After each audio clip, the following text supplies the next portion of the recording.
मैं कॉलेज में था, किसी लेक्चर में बोर हो गया तो हम पहले बीच में ताली बजाते थे, वैसे आप लोग बजा सकते हैं। एक सर की परमिशन में सर से बात किया। देखिए, हम यहाँ कुछ लेने आए हैं। अगर हम ओपन माइंड से हम तैयार है लेने के लिए तो ही यहाँ बैठना है, तो कुछ बैठने की जरूरत नहीं है। मैं आपको गारंटी देता हूँ कि जो बुक्स में आपने पढ़ा है उसमें का हार्डली 10% में आपको बताऊंगा। उससे ज्यादा है तो आप हाथ ऊपर कीजिए, मैं रोकूंगा। एग्री? मुझे बताइए कितने लोगों ने क्रॉस एग्जामिनेशन के बारे में सुना नहीं है? सब कितने लोगों ने क्रॉस एग्जामिनेशन कोर्ट में देखी है? हाथ ऊपर कीजिए। लाइव देखी है? ओके। कितने लोगों ने मूवीज में क्रॉस एग्जामिनेशन देखी है? बढ़िया। कौन सा लेटेस्ट मूवी है जो क्रॉस एग्जामिनेशन के बारे में है? कोई बताएगा? जो हाँ सर, हाँ ठीक, बढ़िया। 375 देखा है इसमें?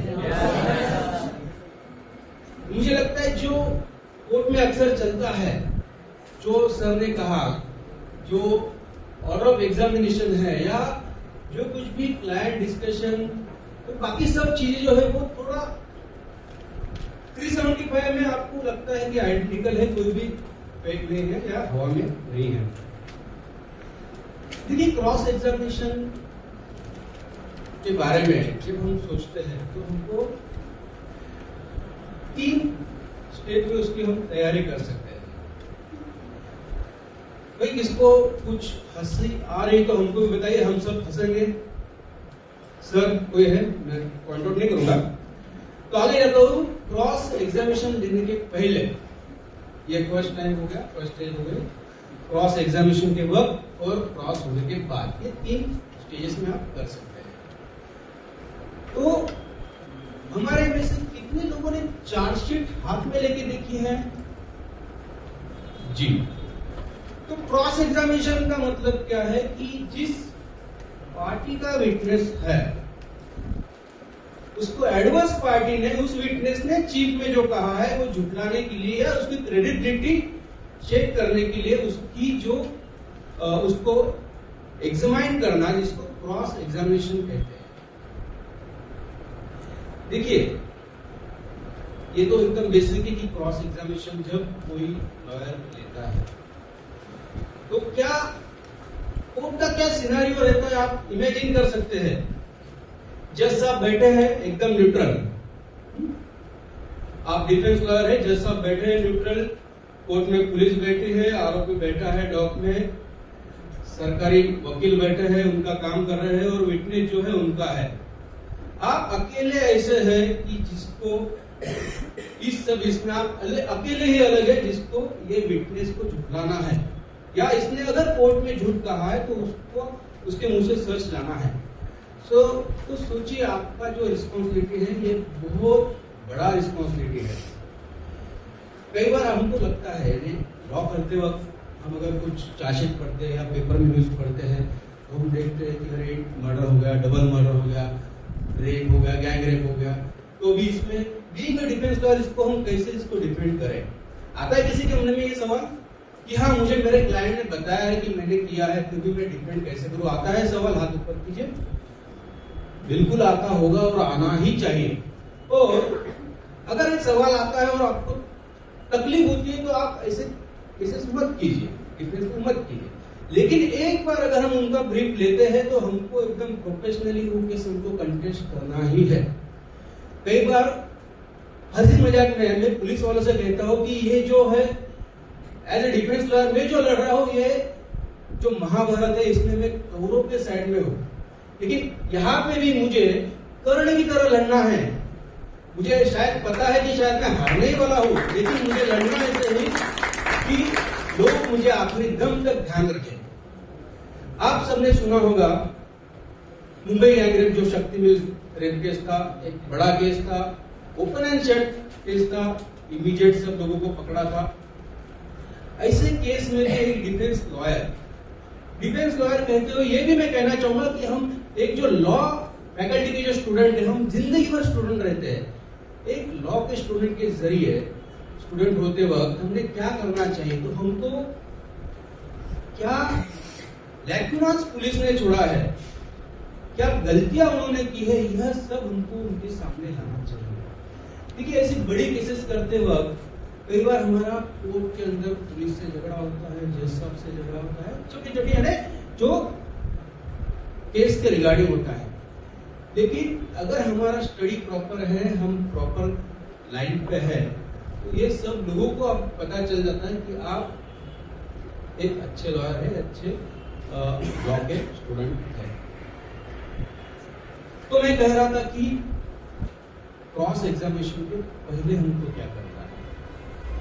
क्रॉस एग्जामिनेशन के पहले मैं आपको सेक्शन नहीं बताऊंगा कि 137 क्या कहता है, 138 क्या कहता है, 141, 142, 143 क्या कहता है। वो आप पढ़ सकते हैं, पढ़ा होगा, गूगल में देख सकते हैं। हमको जिस विटनेस को क्रॉस करना है या जो विटनेस आने वाला है, वो अगर हमको पता है तो उसके रिगार्डिंग हमको पूरी तैयारी हमको उसमें करनी है। सपोज कोई स्पॉट पंच आने वाला है, तो बीइंग अ डिफेंस लॉयर ये जरूरी है कि हो सके तो हमने स्पॉट पंचनामा पढ़ने के साथ साथ प्रैक्टिकेबल है तो जगह पे जाके क्या स्पॉट है, कहाँ हुआ था, कैसे हुआ था, ये अगर हम देख ले तो जो पुलिस ने लिखा है वो कुछ अलग हो सकता है और जो हमने देखा है वो कुछ अलग हो सकता है। तो हमको एक पिक्चर क्लियर हो जाएगा कि जो पंचनामे में लिखा है कुछ अलग है और जो सामने है कुछ स्पॉट पे कुछ अलग है। इसीलिए अगर हम स्पॉट अगर देख लेते हैं स्पॉट पंच एग्जामिन करने से पहले, तो हमको उसका बेनिफिट होगा। देखिए, हमको ये स्पॉट विजिट देने के वक्त वो जो कौन सा अदालत सीरियल था ना, रोनित रॉय या रोनित, वैसा हम कुछ नहीं कर सकते। आपको अगर लगेगा कि हम खुद इन्वेस्टिगेशन करेंगे वगैरह वगैरह, ऐसे कुछ हम नहीं कर सकते। हमने सिर्फ एक किसी को तकलीफ ना हो, कोई भी एविडेंस टैंपर नहीं होना चाहिए, विटनेस टैंपरिंग नहीं होना चाहिए, ये देख के हमको स्पॉट देखना है और उसका स्टडी करके जाना है।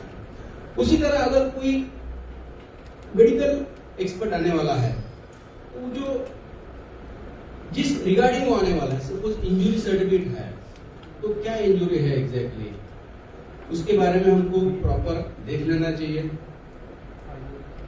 उसके बाद हमारे क्लाइंट से हमको इंस्ट्रक्शन लेना चाहिए और जब विटनेस आएगा तो हमको उसमें बेनिफिट होता है।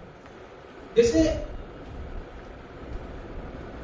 एक अगर इंजरी है, आपने पढ़ लिया, उसकी जो डेप्थनेस है वो हार्डली 3.5 या 4 सेंटीमीटर की डेप्थनेस उसकी है, ऐसा समझ लीजिए। और आपको ये पता है, आपने चार्जशीट में पढ़ा है। अगर आपको ये पता है और जो विटनेस कोर्ट में आया है और आप उसको क्रॉस कर रहे हैं, तो आप उसको अगर इस फ्लो में लेके जाएंगे कि ये सब इंसिडेंट चल रहा था, आप कुछ नहीं कर पा रहे थे, उसके हाथ में बड़ा तलवार था, तलवार से मार रहा था, 2-3 बार उसने जोर से उसको स्टैप किया या बाहर से मारा, तो उसके इसमें उसको लगेगा कि हम कुछ एक्स्ट्रा कह रहे हैं, ज्यादा इंजरी, ज्यादा मारा है तो उसको ज्यादा सजा होगी। तो इस फ्लो में वो बोल सकता है कि हाँ ज्यादा मारा, लेकिन जो इंजरी है वो उस टाइप की इंजरी नहीं है। कई बार मर्डर होता है, सिंगल ब्लो से स्टैबिंग होता है और आदमी मर जाता है। लेकिन क्रॉस में अगर हम ये लाते हैं कि 2-3 बार स्टैब किया था, तो उसका बेनिफिट आपको इसमें मिल सकता है। जैसे मेडिकल एक्सपर्ट के बारे में मैंने कहा, उसी तरह जब पोस्टमार्टम के रिगार्डिंग अगर विटनेस है तो उसको भी आपने प्रॉपर स्टडी करना है। हो सके आपका क्लाइंट एफर्ट कर सकता है तो किसी एक्सपर्ट का ओपिनियन लेना चाहिए। और जितना आप ज्यादा इसमें स्टडी करेंगे, उसमें मोदी का एक बुक है, मोदी का है, पारेख का है, तो आप पाएंगे कि आप उनसे थोड़ा अच्छा डॉक्टर से सवाल पूछ पा रहे हैं। एक मर्डर केस मेरे पास जो था, जिसमें आयरन रॉड से उसको मारा हुआ था पेट यहाँ पे। आई विटनेसेस ने, सब विटनेसेस ने सही उसी तरह बताया जिस तरह चार्जशीट में लिखा था। लेकिन जब पोस्टमार्टम वाला डॉक्टर वहां पे आया तो डॉक्टर ने जो कॉज ऑफ डेथ लिखा था वहां लिखा था spleen laceration, cause of death due to spleen laceration. अभी थोड़ा सा मैंने स्प्लीन क्या होता है, उसकी साइज कम हो सकती है, ज्यादा हो सकती है, उसको कब लेसरेट हो सकता है, कितना बॉडी के सरफेस से कितना अंदर होता है, ये सब स्टडी करके मैंने जब देखा और उसको बारकाई से पढ़ा पोस्टमार्टम रिपोर्ट, तो मैंने पाया वहां पे स्प्लीन के ऑप्शन के सामने पीएम नोट कितने लोगों ने पढ़ा है, पोस्टमार्टम मेमोरेंडम, ठीक है। तो पोस्टमार्टम रिपोर्ट जो होता है वहां पे अलग अलग कॉलम होते हैं कि पेट का स्टेटस क्या है, सिर का क्या है, हाथ का, पैर का, वगैरह वगैरह। तो जो स्प्लीन के आगे जो लिखा था वहां एब्सेंट ऐसे लिखा था। तो इससे हुआ क्या कि जब पोस्टमार्टम किया तो डॉक्टर को स्प्लीन दिखा था क्या? अगर स्प्लीन दिखा नहीं तो बोल सकता कि ये इंटैक्ट था या लेसरेटेड था। तो इसका बेनिफिट आरोपी को मिला और आरोपी उसमें एक्विट हो गया, क्योंकि जो मेडिकल एविडेंस और आई विटनेस का एविडेंस है ये एक दूसरे को सपोर्ट नहीं की, इसलिए एक्विट हुआ। इसमें एग्जैक्टली क्या हुआ होगा, अगर मैं बोल रहा हूं कि उसी ने मारा था, उसी रॉड से मारा था, कोई स्प्लीन भी नहीं था, कोई बता सकता है जस्ट इमेजिन करके क्या हुआ होगा उस वक्त? देखिए, आपको अच्छा क्रॉस एग्जामिनर बनना है ना तो आपको बहुत सोचना चाहिए। जैसे मराठी में कहते हैं सुता वरना स्वर्ग गाठना। आपको इमेजिन करना चाहिए, उस इसमें जाना चाहिए, इमेज में आपको जाना चाहिए। मुझे ऐसा लगता है कि जब उनके पास बॉडी आई थी तो बॉडी आने के पहले उसको कुछ जो फर्स्ट एड दिया होगा, तो उसमें जो स्टिचेस लगाए थे तो स्प्लीन फटा हुआ था तो निकाल लिया होगा उन्होंने और फिर स्टिचेस लगाए होंगे। तो इसीलिए उनका स्प्लीन वहां पे नहीं मिला। लेकिन जो पोस्टमार्टम डॉक्टर रहते वो अलग रहते और ट्रीटमेंट वाले अलग रहते, तो उनको फीडबैक मिला हुआ कि स्प्लीन ऐसा ऐसा उन्होंने लिख दिया। तो ये जो कोई गलती डॉक्टर ने की थी या उनसे हुई थी वर्कलोड की वजह से, उसका बेनिफिट उसमें एक्यूज को हुआ। तो इसी तरह हमको जो पूरी क्रॉस एग्जामिनेशन के पहले जो तैयारी करनी है ना, हमको हर चीज की तैयारी करनी है कि हमारे पास जो पेपर है वो कोर्ट के पास जो है उससे कंपेयर करने चाहिए। कोई एक आध कागज ऐसा नहीं रहा है ना कि जो हमारे पास नहीं है। ये तो कल ऐसे पता चलेगा कि हम 353 का केस फाइट कर रहे हैं। 353 पता है किसको? आईपीसी, गवर्नमेंट सर्वेंट को काम करने में उसको ऑब्स्टेकल्स क्रिएट करना। और हमारे चार्जशीट में वो ऑन ड्यूटी था, इसका प्रूफ नहीं है। और हम तो बिंदास है कि ऑन ड्यूटी नहीं है, सेटल लॉ है, तो ड्यूटी कर नहीं रहा था, तो ड्यूटी में कैसे हम उसको प्रॉब्लम क्रिएट करेंगे। लेकिन कोर्ट की फाइल में ऑन उसका मस्टर है, जो कुछ भी डॉक्यूमेंट है। अगर वो डॉक्यूमेंट हमने नहीं देखा है तो हम हमारा डिफेंस प्रॉपर नहीं रख पाएंगे। जैसे हमने किसी मूवी में देखा है कि मूवी अपने अपने इससे चलते रहती है एकदम स्मूथली, सडनली एक पोस्टमैन आता है, टेलीग्राम देके जाता है, पोस्ट कार्ड देके जाता है, उसमें कुछ न्यूज मिलती है, मूवी एकदम अलग टर्न ले लेती है।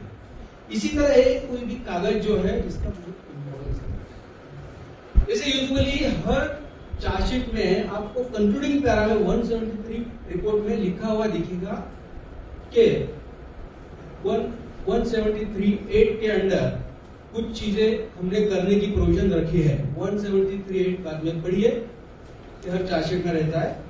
तो वो चीजें क्या है? जब कोई भी केस के कुछ आर्टिकल्स है वो फॉरेंसिक लैब में भेजे जाते हैं, या कुछ मटेरियल है वो किसी एक्सपर्ट के पास भेजा जाता है। सर, सबको हिंदी में प्रॉब्लम नहीं है ना, समझ रहे हैं? तो मटेरियल किसी के पास भेजा जाता है तो उसके रिपोर्ट आने में टाइम लगता है। यानी एक एग्जांपल ऐसा है कि एक केस मेरे पास था कि मर्डर के रात वो 3-4 दोस्त मिलके शराब पिए, खाना खाया और उसके बाद वो लोग में झगड़ा हो गया शराब की वजह से और मर्डर हो गया। अभी ये जो केस स्टार्ट हुआ तो उसमें सीए रिपोर्ट इसमें फाइल नहीं था, लेकिन जब पोस्टमार्टम रिपोर्ट मैंने देखा तो जो स्टमक कंटेंट थे, स्टमक कंटेंट जो होते हैं, अभी अलग अलग फूड का डाइजेस्ट होने का समय अलग अलग होता है। एकदम सिंपल है, आप थोड़ा थोड़ा इमेजिन करेंगे ना तो क्रॉस एग्जामिनेशन कुछ नहीं है। जैसे कोई नॉनवेज डाइजेस्ट होने के लिए ज्यादा टाइम लगता है, फ्रूट डाइजेस्ट होने के लिए कम लगता है, तो 6 से 8 घंटे में आपके स्टमक से लेके स्मॉल इंटेस्टाइन, लार्ज इंटेस्टाइन, बाद में जो प्रोसेस है उसमें जो समय लगता है, ये आप थोड़ा अगर स्टडी करके जाएंगे तो आपको इजी हो जाएगा। तो उसमें मैंने पाया कि सेमी डाइजेस्टेड फूड जो था उसमें नहीं था, कंप्लीटली डाइजेस्टेड फूड था स्टमक एम्प्टी। तो जो उनका जो थ्योरी था, प्रोसेसिंग स्टोरी जो था कि रात को हमने खाना खाया, शराब पी और बाद में ये मर्डर हो गया, इमीडिएट हो गया। अगर इमीडिएट अगर मर्डर होता है तो पेट में जो कंटेंट है वो कंटेंट इस तरह नहीं मिलेंगे जिस तरह उसमें मिले थे। दूसरी बात, जो फॉरेंसिक रिपोर्ट आया नहीं था, जो विसेरा सुना है किसी ने, जो हमारे किसी की पोस्टमार्टम होती है तो बॉडी के छोटे छोटे parts, spleen, liver, kidney, gall bladder, ऐसे छोटे छोटे पार्ट निकाल के उसको विसेरा कहते हैं। वो विसेरा टेस्टिंग के लिए भेज देते हैं कि उसमें कुछ सेडेटिव्स मिल रहा है या कुछ अल्कोहल मिल रहा है, वाटर जो कुछ मिल रहा है क्या। तो उनके विसेरा रिपोर्ट में भी ऐसा कुछ मिला नहीं।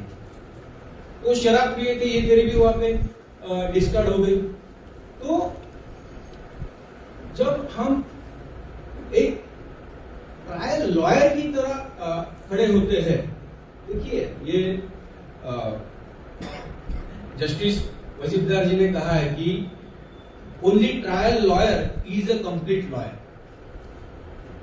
A trial lawyer is an artist, while an appeal court lawyer is an art critic.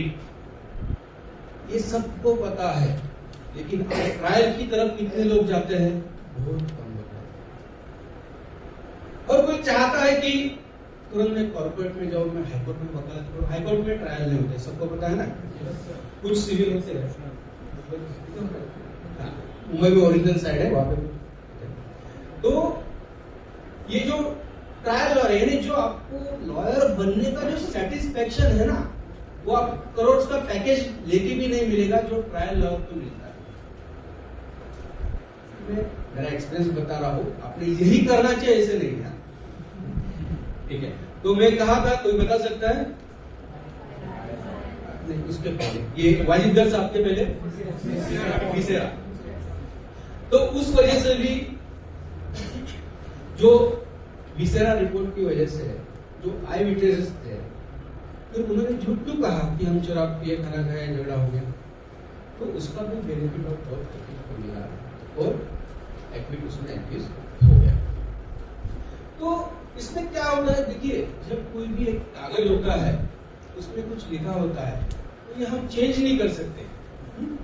लेकिन जब कोई आदमी होता है, जैसे मैंने शुरू में कहा कि कोर्ट का सिनेरियो क्या होगा, तो जब आप खड़े हो जाएंगे चीफ एग्जामिनेशन खत्म होने के बाद क्रॉस लेने के लिए, तो सबको पता है, उस विटनेस को भी पता है कि आप वहां खड़े हैं उसको झुठलाने के लिए।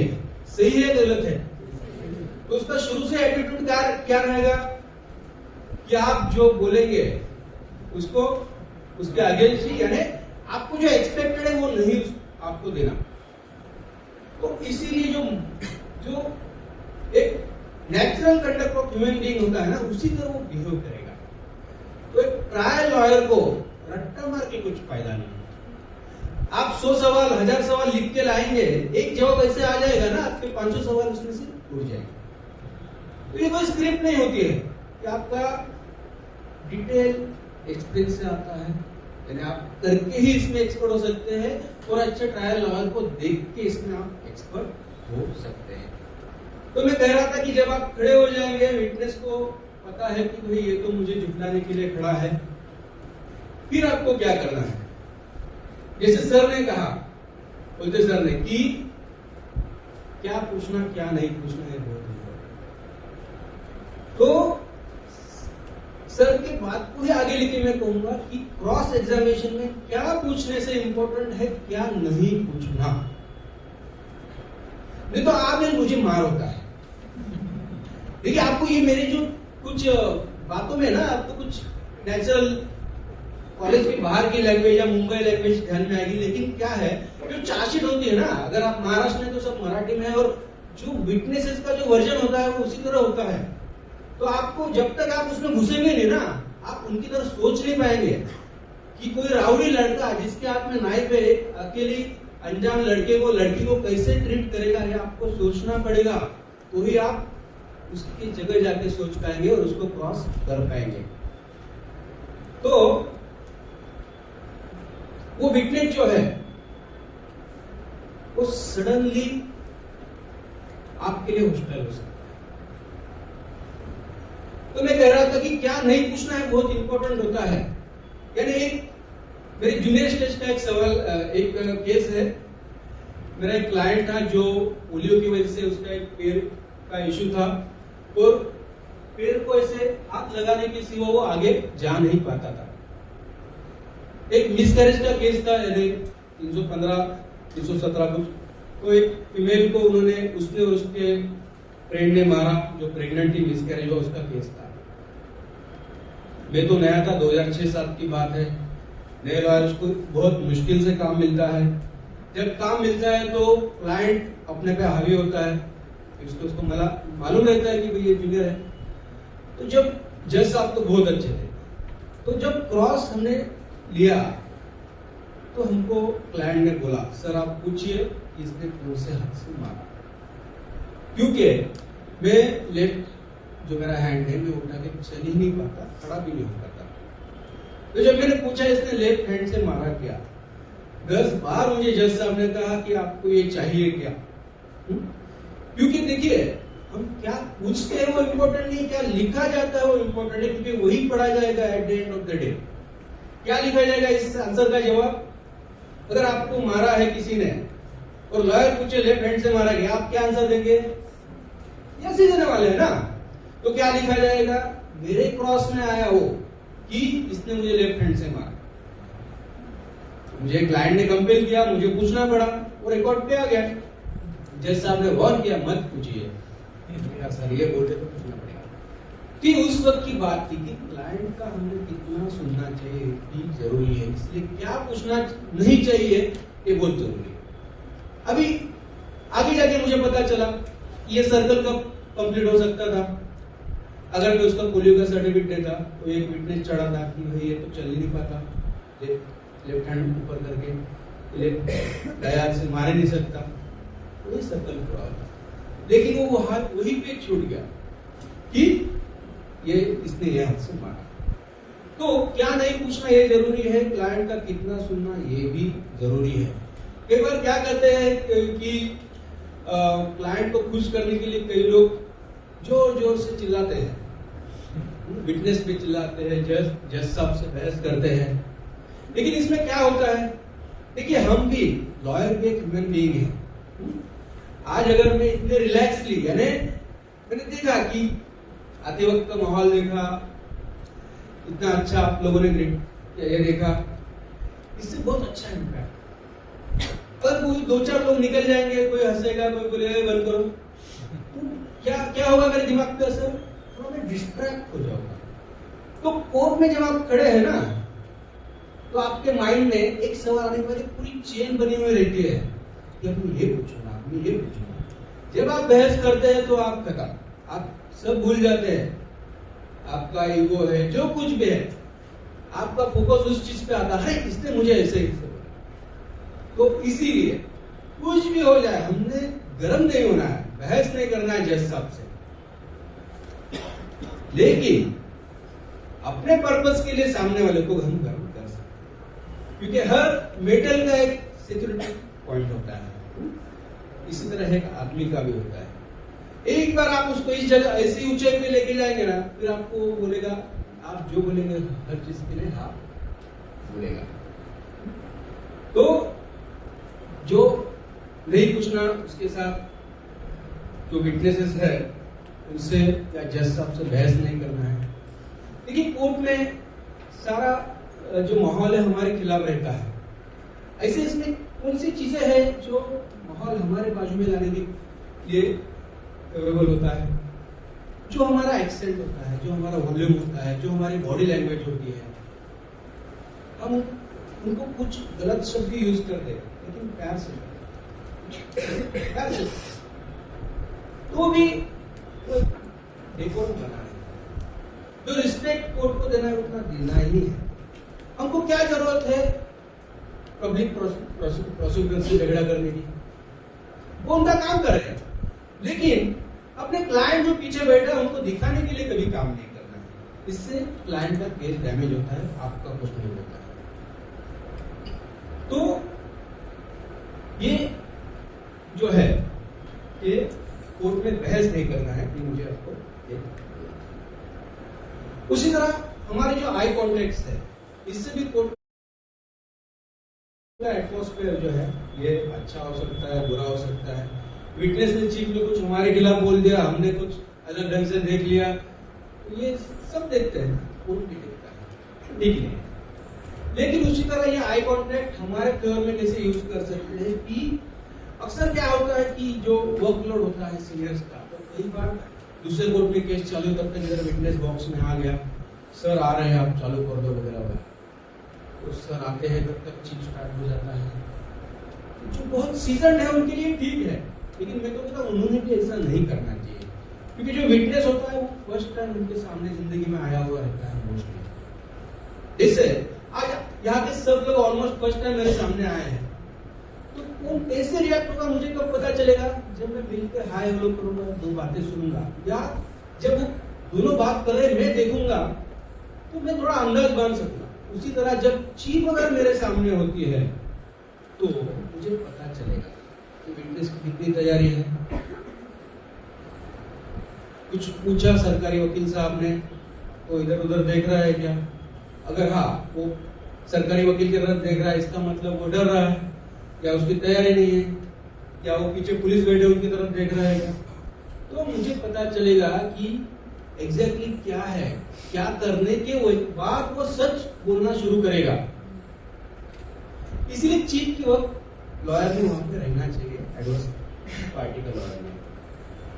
ये एक रीजन है कि सब देखने के लिए। दूसरा ये रीजन है कि चीफ प्रॉपर रिकॉर्ड हो रहा है या नहीं, इसके लिए जानकारी होनी चाहिए। चीफ में कौन से सवाल पूछ नहीं सकते, कोई बता सकता है? एकदम बराबर। और क्रॉस में कौन से सवाल पूछने चाहिए?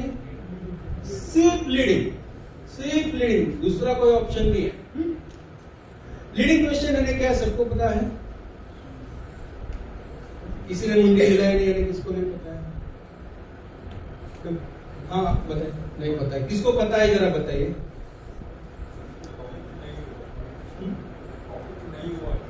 जी नहीं, ठीक है सर, ठीक है, ठीक है। देखिए इसके लिए ना, देखिए law is a common sense है। लीडिंग क्वेश्चन हम दुनिया भर के लीडिंग क्वेश्चन करते हैं। मैं बताता हूं एग्जाम्पल। मैं एमपी लॉ कॉलेज में गया था क्या? आपने मुझे पूछा आप एमपी लॉ कॉलेज में गए थे क्या, ये एक सवाल हुआ। और आप किस कॉलेज में गए थे, ये दूसरा सवाल। बताइए कौन सा लीडिंग है? जिस सवाल में जवाब है, ये फर्स्ट चीज हो गई। दूसरी चीज हो गई, जिस सवाल का यूजुअली आंसर यस और नो में आता है वो लीडिंग हो गया, ठीक है। अभी आप लोगों ने सबने कहा कि चीफ में लीडिंग पूछ नहीं सकते, कब नहीं पूछ सकते हैं? उसके लिए भी एक है, आपका नहीं होगा बताओ। अगर एडवर्स पार्टी ऑब्जेक्शन लेगी तो ही नहीं पूछ सकते, नहीं तो बिंदास पूछ सकते हैं। सेक्शन 141 ऑनवर्ड्स आप पढ़िए, तो पीपी बिंदास बोल सकते हैं कि चलो बताइए वो कितना 3 इंच का चाकू था, हाँ फिर वो कपड़े के ऊपर खून पड़ा था ना, वो सब हा हा हा करेगा, वो लिख जाएगा। जब तक सीनियर आ रहे तब तक परफेक्ट चीफ रिकॉर्ड हो जाएगा आपके आगे। अगर चीफ में ही कुछ नहीं आता है तो आपको क्रॉस में ज्यादा मेहनत नहीं करनी पड़ेगी। तो इसीलिए चीफ में आपने अलर्ट रहना चाहिए। चीफ में अगर कोई गलती कर रहा है, मेरे एक केस में एक एजेड विटनेस था, उसने हाथ में कुछ चीजें लिख के लाई। ये मेरे लिए बेल, वो पीछे ब्लूटूथ किस कनेक्ट था, मैं ढूंढ सकता हूँ। ठीक है, एक विटनेस था जिसने अपने हाथ पे कुछ लिख के लाया था। मैं डिप्रेस में था। मैंने देखा कि वो देख के बोल रहा है, थोड़ा सा सीनियर 65 प्लस होगा। तो अगर मेरी जगह आप है, चीफ चालू है, आपने देखा कि वो पढ़ रहा है, तो क्या करेंगे आप? जोर से। हाँ, और कोई आंसर ऑब्जेक्शन के अलावा? ठीक है, आपने उसको गलती करने देना चाहिए, चीट खत्म होने देना चाहिए जो मैंने किया। अगर आप पहले ऑब्जेक्शन लेते तो जज उसको जस्ट चिल्ला के बोल देता, चलिए मिटा। लेकिन मैंने चीट होने दिया, जो हाथ में लिखा था। बता भाई, हाथ में लिखा है तूने, अभी वो तो मिटा नहीं सकता, पेन से लिखा हुआ है, मिटाएगा तो दिखेगा। बताओ क्या क्या लिखा है हाथ पे, ये सब नोटिंग होता है ना। अभी जो हाथ में लिखा बिना लिखे बता सकते हैं क्या? नहीं बता सकते। तो हमने कब सामने वाले को रोकना है, तो करने देना है गलती, ये हमको सिर्फ हमारा प्रेजेंस ऑफ माइंड, एक्सपीरियंस ही आपको धीरे धीरे बताएगा। उसी तरह एक बड़ा केस अभी जो चल रहा है, नाम नहीं बताऊंगा, पुणे में चल रहा है। वह एक सीबीआई के रिटायर्ड एसपी, आप इमेजिन कर सकते हैं, सीबीआई आप लोगों ने सुना होगा, लेकिन सीबीआई के जो रिटायर्ड एसपी, उनकी क्रॉस एग्जामिनेशन चल रही थी। क्रॉस एग्जामिनेशन में बड़ा केस है, इसलिए वो कई सारे पॉइंट्स उनके लिख के लाए थे। ऑब्वियसली आयोग को मेमोरी रिफ्रेश करने का अधिकार होता है, लेकिन कोर्ट का फाइल देख के खुद के नहीं। तो जब वो देख के बोल रहे थे, हमने कोर्ट को ऑब्जेक्शन लिया, कोर्ट ने वो नोटिंग लिया और देख के उनको बोलने दिया। जब क्रॉस स्टार्ट हो रहा था, उस वक्त मैंने देखा कि जो उनके हाथ में जो 7-8 पेजेस थे, उन्होंने उनको स्टाफ को पीछे दे दिया। तो मैं उसी वक्त उनको बोल सकता था कि ये आप दीजिए मत वगैरह, लेकिन मैंने उनको कुछ रोका नहीं, टोका नहीं। विटनेस अभी बॉक्स नहीं है, कोई रिसेस नहीं हुआ है, चल रहा है, चीफ एग्जामिनेशन खत्म हुआ है, क्रॉस शुरू होने वाला है। जब क्रॉस स्टार्ट किया तो उनको पूछा कि आपने चीट देख के एविडेंस दिया? मैंने कहा हाँ। कहा है चीट? वो एकदम ये हो गए शॉक, नहीं पता नहीं। तो ढूंढो कहा है? तो बोले पता नहीं किसके हाथ में दिया। मैंने बोला कौन कौन है यहाँ पे सीबीआई के? सबके नाम उसमें लिखवा है, कितनी बैग विटनेस बॉक्स के बाजू में है, सब बैग चेक करवाए, फिर वो चिट्ठी मिला। उससे क्या हुआ, ये सब रिकॉर्ड हो गया। और सीबीआई कई सारे जजमेंट है, मैं नहीं बोल रहा, सीबीआई यह गवर्नमेंट का पपेट है, ऐसे भी जजमेंट है। सीबीआई में साउथ इंडिया में एक किसी मंदिर का 100 किलो सोना भी गायब हो, ये भी लैंडमार्क जजमेंट है, कई सारी चीजें। तो अगर कोर्ट के सामने वो ऐसी गड़बड़ कर सकते हैं, कोई इंपॉर्टेंट डॉक्यूमेंट गायब कर सकते हैं, तो जब अकेला एक्यूज पुलिस कस्टडी में है तो उससे कुछ भी कर सकते हैं ना, कुछ भी ले सकते हैं कन्फेशन। तो ये सब सामने लाया। फिर कोर्ट ने 10 मिनट का टाइम दिया और उनको ढूंढने को टाइम दिया, और चिट्ठी मिली। और फिर जब चिट्ठी हाथ में लिया तो मैंने उनको पूछा, भाई इसमें आपने कुछ स्टेपल निकाला, फिर से लगा, ऐसा कुछ हुआ क्या? वो तो रिटायर्ड ऑफिसर थे, उनको लगा कि ऐसा पूछेंगे तो इनको ये सामने आ जाएगा कि कुछ पेपर कम किए। नहीं, ऐसा कुछ हुआ नहीं, क्योंकि जब वो स्टेपल था, ऐसे यहाँ पे स्टेपल लगा हुआ था। जब मैंने पूछा तो मेरा उंगली वहां पे था, तो उन्होंने कहा कि नहीं ऐसा कुछ हुआ नहीं। फिर मैंने कहा कि ऐसे हुआ कि आपने जब कोर्ट में लाया उसके पहले और कोई स्टेपल लगा था, फिर वो निकाल के आपने किया, वो भी नहीं। और वो रिकॉर्ड होने के बाद, देखिए ये बहुत इंपॉर्टेंट चीज है कि हम जो पूछ रहे हैं वो सब रिकॉर्ड पे आना चाहिए। नहीं तो क्या आपका बहस चल रहा है कोर्ट से, क्लाइंट खुश हो रहा है, जवाब आ रहे हैं, लेकिन लिखने नहीं जा रहे, तो आपको कुछ फायदा नहीं है। क्योंकि एक बार जो जवाब आ गया ना, फिर से आएगा ऐसे नहीं है।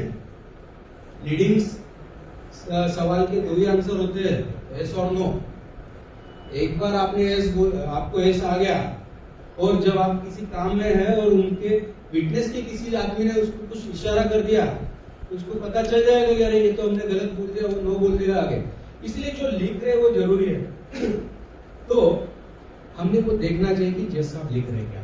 तो ये सब लिखने के बाद, स्टेपल का लिखने के बाद, मैंने ये उंगली निकाली, उनको दिखाया कि देखो इस पे एक स्टेपल है, हाँ, और स्टेपल के साइज के 2 होल हैं, हाँ, जहां पे एक पहले स्टेपल लगी थी, हाँ, उसके बॉटम पे उनकी आदत थी कि कंटिन्यू टू पेज नंबर 3, यानी 1 2 कंटिन्यू 3। तो लास्ट पेज पे कंटिन्यू टू पेज नंबर 8 या 9 ऐसे कुछ था, और वो पेज था ही नहीं।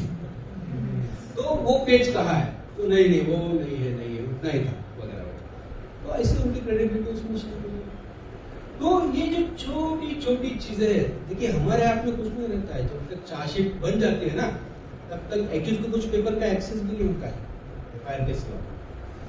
इसलिए हमारे हाथ में जब आता है तब कैसे करना है, ये हमारे स्किल के ऊपर है। तो जो कोर्ट में जो डिपोजिशन होता है, उसी के बारे में मुझे एक कहना था कि जैसे हम ध्यान दे रहे हैं कि कोर्ट लिख रहा है कि नहीं ध्यान देना है, उसी तरह हमारे सवाल जो है ना, ये छोटे छोटे होने चाहिए, ये कभी भी लेंदी नहीं होनी चाहिए। उससे क्या होगा कि सवाल तुरंत खत्म हो जाएगा, जवाब तुरंत हम पूछ सकते हैं, तुरंत लिखा जाएगा। कोर्ट में ना विटनेस से ना जज से जब क्रॉस चालू है, ना डिस्कशन करना है ना आर्गुमेंट करना है। एक बार आपने डिस्कस कर दिया तो विटनेस को हिंट लग जाएगा कि यार ये किस एंगल से हमको पूछ रहा है।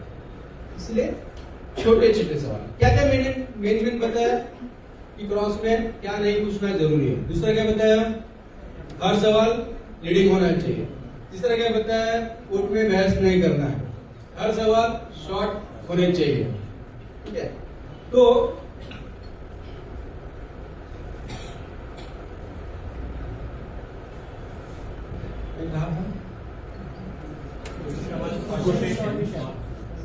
मुझे पता चला आप सब लोग कहा है। मुझे भाई और जो किसी का ठीक है सर, चलेगा ना कंटिन्यू?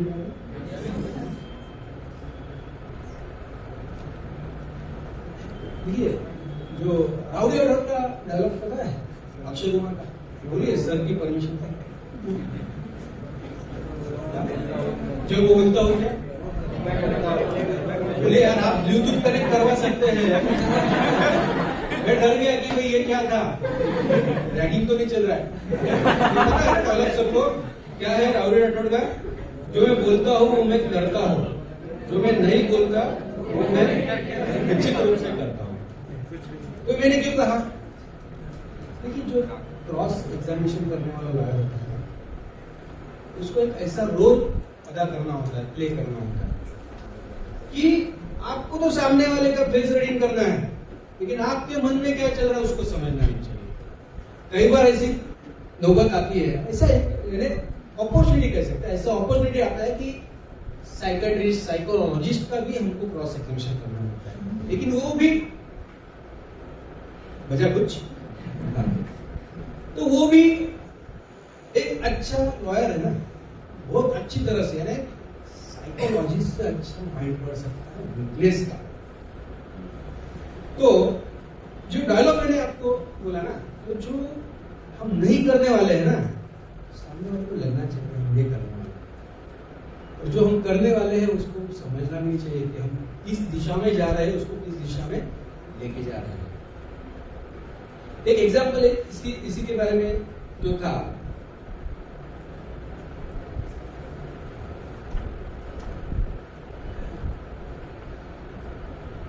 एक बड़े केस में पोस्टमार्टम का वीडियो रिकॉर्डिंग किया था। किसी ने देखा है पोस्टमार्टम लाइव देखा?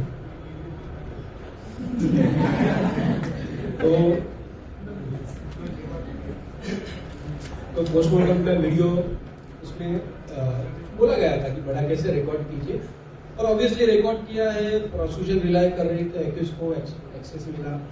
और जब डॉक्टर आया क्रॉस एग्जामिनेशन पे, बड़े हॉस्पिटल का बड़े अस्पताल का डॉक्टर जो चीफ में बोलता मैंने 5000 पोस्टमार्टम किए, नहीं किए रहते हैं, क्योंकि गवर्नमेंट हॉस्पिटल में इतना फ्लो है, किस तरह से की वो अलग बात है। तो मैंने उनको उस दिशा में लेके गया, जिस तरह आपने 5000 किए, ये केस बड़ा था, कई सारे डॉक्टर थे, उन्हें आपको दिया, आपकी टीम थी, जिस टीम के आप हेड थे, धीरे धीरे धीरे धीरे उनको वो जगह लेके गया कि आप हेड थे, आप ही ने सब रूल्स जो है फॉलो आपने किए।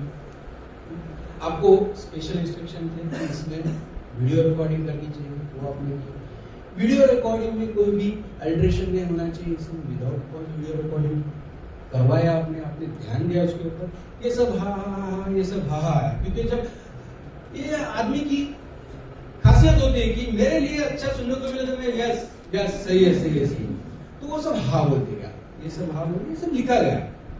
तो उसके बाद मैंने उसको पूछा, सर ये डॉक्टर्स मास्क और हैंड ग्लोव्स क्यों पहनते हैं? फिर उसको क्लियर किया। अब ये कोविड की वजह से पब्लिक भी पहनती है, लेकिन यूजुअली आपने देखा होगा कि नॉर्मल क्लिनिक हॉस्पिटल में तो पहनते हैं, और पीएम सेंटर में तो डेफिनेटली पहनते हैं, क्योंकि उसके रीजन है।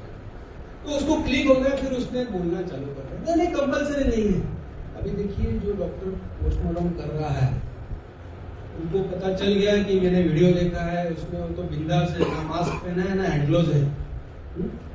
जो शूटिंग की केस है, यानी फायर आर्म्स की केस है, 3 गोली लगी थी, डॉक्टर चीफ में बोल रहा है कि गोली यहाँ से आ गई, दूसरी यहाँ से आ गई, तीसरी यहाँ से आ गई, ये उनका चीफ। जब वीडियो मैंने देखा, डॉक्टर साहब ये इससे थोड़ा सा इतना ही वो पोस्टमार्टम का टेबल रहता है जिसमें पूरी टीम वो काम कर रही थी। डॉक्टर साहब ना एप्रॉन में था, ना मास्क में था, ना हैंड ग्लोव्स उन्होंने पहने थे, ना वो बॉडी के कुछ आधा फीट के पास, आधा फीट से दूर थे, ना उन्होंने पूरे वीडियो में टच किया। अभी आप इमेजिन कर सकते हैं कि जो कोर्ट में आके बोल रहा है कि गोली ऐसे ऐसे गई, जो कोर्ट में बोल रहा है कि मैंने पोस्टमार्टम किया, पूरे वीडियो में उन्होंने बॉडी को हाथ भी नहीं लगा। देखिए आदमी मरा या नहीं मरा है, वो कोई डिस्प्यूटेड नहीं है। लेकिन इसमें 2 चीजें होती है, एक किस ढंग से ये काम करती है वो सामने आता है, और इसका बेनिफिट बाद में किसको मिलता है। तो ये सब लाने के बाद उसको मैंने एकदम ये कर दिया। अभी वो आ गया, मैं जो बोलूं उसको बोलने के लिए।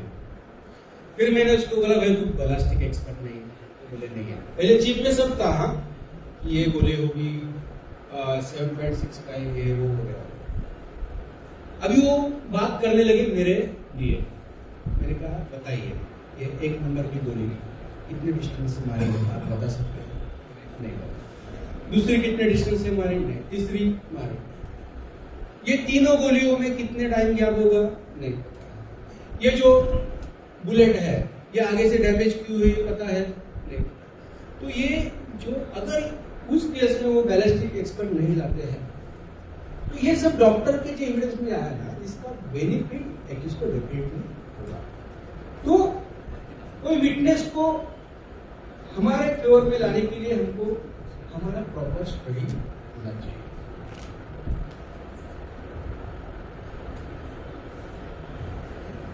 देखिए एक केस में कई बार क्या होता है कि कोर्ट में हमको अलर्ट रहने के फायदे कैसे होते हैं कि एक केस में जब विटनेस कुछ बोल रहा था, पीओडब्ल्यू का बड़ा केस था, कई सारे करोड़ था, और जज साहब जब डिक्टेट कर रहे थे टाइपिस्ट को, तब ऑब्वियसली जज का ध्यान जो होता है कंफर्टेबल होता है। तो उस वक्त यानी यहाँ पे जज साहब है, यहाँ टाइपिस्ट है, यहाँ विटनेस है, यहाँ पीपी साहब बैठे हैं, और यहाँ उनका कांस्टेबल खड़ा है। तो कांस्टेबल के हाथ में उनकी एक फाइल थी, और वो फाइल में कुछ फ्लैग्स लगे हुए थे। तो कांस्टेबल ने एक फ्लैग लगा वाला ओपन करके ऐसे रख दिया, विटनेस को सब दिख रहा है। तो मैंने वो देखा कि उसने वो देखा, फ्लैग देखा, और वो डिक्टेशन जो चल रहा था, वो डिक्टेशन ये चल रहा था कि टोटल 6 चेक थे जो एक्यूज की तरफ से मिले थे, और जो फ्लैग था ना, और एक चेक था 50 करोड़ वाला 7वां चेक। और विटनेस ने वो देखने के बाद जज साहब ने जो ऊपर मुंडी किया, तो उसने बोला और एक चेक था 50 करोड़। मैंने कहा भाई ये कहां से आया एक चेक? टोटल 6 होने के बाद और एक कैसे आता है? ये इसको पढ़ा रहा है, समझा रहा है, ये देख के सब बता रहा है। तो जज साहब ने वो देखकर वोटिंग करके वो पुलिस वाले को साइड में बैठा दिया। तो इसी तरह से कोई मिसचीफ तो नहीं कर रहा है ना हमारे साथ, ये हमने थोड़ा सा ध्यान देना चाहिए। देखिए इसमें वो एक बहुत बड़ा विषय आता है क्रॉस में, ओमिशन कॉन्ट्रडिक्शन, जो इतना कम समय में एक्सप्लेन भी नहीं कर सकते, और एक शॉर्ट में बताऊंगा। पता है किसी को ओमिशन कॉन्ट्रडिक्शन? क्योंकि ओमिशन कॉन्ट्रडिक्शन का मतलब ऐसा है, देखिए अभी कोई एक विटनेस है, जब इंसिडेंट होता है तो उसका एक स्टेटमेंट रिकॉर्ड हो जाता है। तो स्टेटमेंट रिकॉर्ड होने के जरूरी नहीं है कि तुरंत उसका एविडेंस होगा कोर्ट में, कभी 1 साल बाद होता है, कभी 10 साल बाद होता है। तो ये 10 सालों में यानी समझो विटनेस को पता चला कि जिसके ऊपर उसने केस किया है उसको और 3 लोग बचाने के लिए सब लगे हुए हैं, कोई पैसा प्रोवाइड कर रहा है, कोई लॉयर के लिए हेल्प कर रहा है, कोई और कुछ कर रहा है। तो जब वो कोर्ट में आता है ना 5-10 साल बाद, वो बोलता है कि 4 लोगों ने मिलकर मारा, वो तीनों का भी नाम उसमें डाल देता है। तो 161 सीआरपीसी क्या कहता है कि जो स्टेटमेंट है उसका प्रीवियस स्टेटमेंट जो है ये ओमिशन और कॉन्ट्रडिक्शन के लिए यूज कर सकते हैं। यानी जितना भी जो उसको कहना था, जो एकदम ट्रू वर्जन था, वो उसी वक्त उसने कहना एक्सपेक्टेड था, बाकी जो है वो सब आफ्टर थॉट स्टोरी है। तो अगर विटनेस कोर्ट में आता है तो वो कहता है कि मुझे 4 लोगों ने मारा है, तो डिफेंस लॉयर का ये काम है कि उसका स्टेटमेंट में अगर एक आदमी ने मारा ऐसे लिखा है तो पूछेगा कि भाई ये 4 लोगों ने मारा, ये आपने पुलिस को बताया था क्या? एक सीक्वेंस है, हाँ, और ये यूनिवर्सल सीक्वेंस है। यानी ये क्रॉस एग्जामिनेशन के बारे में 60-70 साल पहले की एक बुक है, उसमें भी यही है कि आपने पुलिस को बताया था क्या? ठीक है, तो कोर्ट को लिख लेता है कि बताया था। आज बता रहे हैं वो हाय बोलने वाला, फिर पुलिस ने वो लिखा था क्या? फिर वो बोलता है लिखा था, क्या बोलता है मालूम नहीं। फिर उसको उसका प्रीवियस स्टेटमेंट कंफर्म करते हैं कि यह बात इसमें नहीं है, इसकी कुछ वजह बता सकते हैं क्या? पुलिस स्टेटमेंट में नहीं है, इसकी कुछ वजह आप बता सकते हैं क्या? फिर उसका आंसर क्या रहेगा बताइए?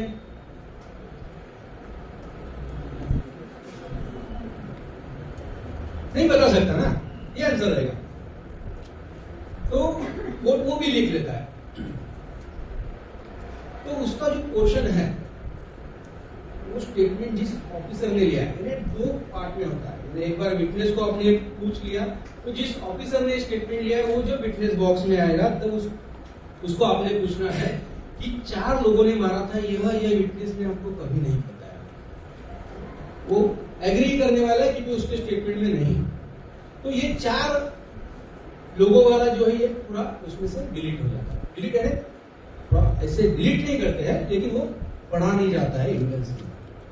तो ये जो होगा, जो इम्प्रोवाइजेशन होता है कि उसका विटनेस का, उसके बारे में। दूसरी चीज जो है कॉन्ट्रडिक्शन। कॉन्ट्रडिक्शंस क्या होता है कि जैसे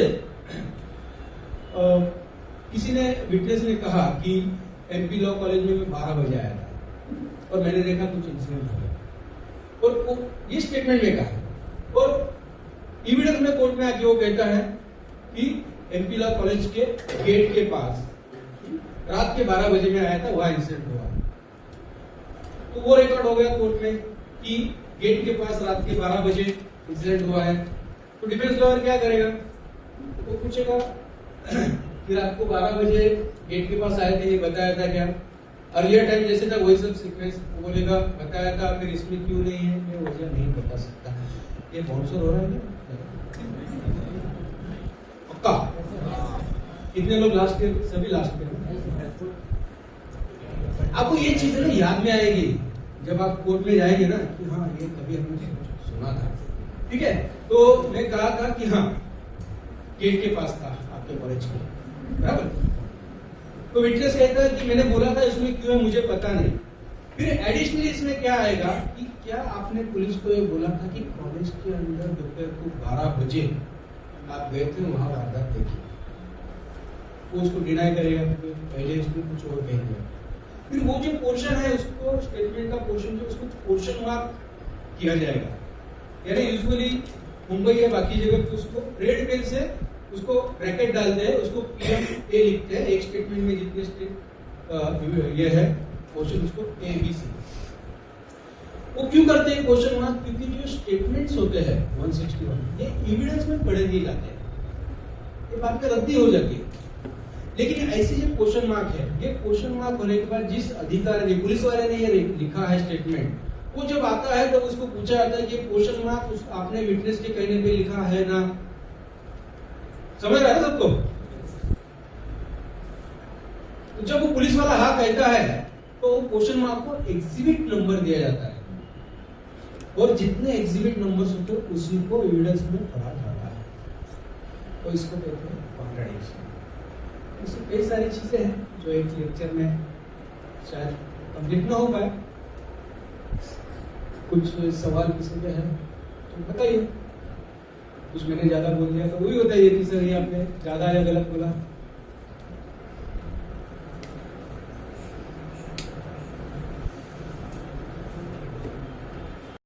Opportunity to share my experience with the young generation and students of the college.